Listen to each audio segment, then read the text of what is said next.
ಈಗ ಬೀಡ್ಸ್ ಯಾವಾಗಲೂ ಸ್ಟಾರ್ಟ್ ಮಾಡ್ಬೇಕಾದ್ರೆ ಫಸ್ಟ್ ಒಂದು ಲೈನ್ ಫುಲ್ ಹಾಕೋಬೇಕು. ಫಾರ್ ಎಕ್ಸಾಂಪಲ್ 1 2 3 4 5 6 7 8 9 ಈ ಥರ ಒಂದು ಲೈನ್ ಹಾಕ್ಕೊಂಡು ಆಮೇಲೆ ಪ್ರತಿ ಲೈನ್ಗೂ ಫಸ್ಟ್ ರೌಂಡಲ್ಲಿ 3 ಎಕ್ಸ್ಟ್ರಾ ಸೇರಿಸ್ಬೇಕು. ಈ ಕಡೆ ಕಾರ್ನರ್ ಆದರೆ ಈ ಕಡೆ ಕಾರ್ನರ್ ಆದರೂ ಸೆಂಟ್ರಲ್ಲಿ ಎರಡೆರಡೇ ಸೇರಿಸ್ಕೊಂಡು ಈಗ ಏನು ಮಾಡ್ಬೇಕು ಅಂದರೆ ಒಂದು ಲೈನ್ ಬಂದಿದೆ ಅಂತ ಇಟ್ಕೊಳ್ಳಿ. ಈಗ ಇಲ್ಲಿಂದ ನೆಕ್ಸ್ಟು 2 ಇಲ್ಲಿ ಆದರೆ 3, ಇಲ್ಲಿ ಒಳಗಡೆ ಆದರೆ 2 ಈ ಥರ ಸೇರಿಸ್ಕೊಂಡು ಫುಲ್ಲು 2 ಸೇರಿಸ್ಕೊಂಡು ಇಲ್ಲಿ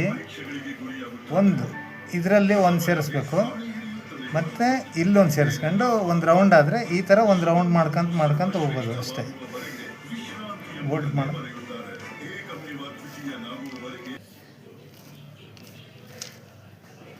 ಈ ಥರ ಬರುತ್ತೆ.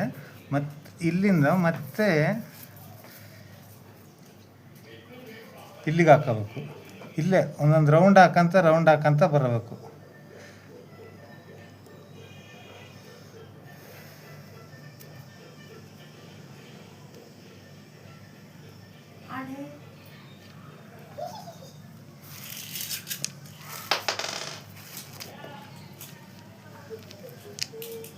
ಕ್ಲೋಸ್ ಮಾಡೋಣ.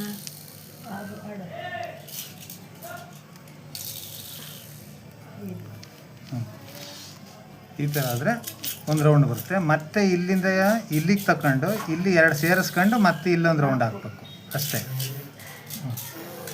ಸ್ಟಾಪ್ ಮಾಡೋಕೆ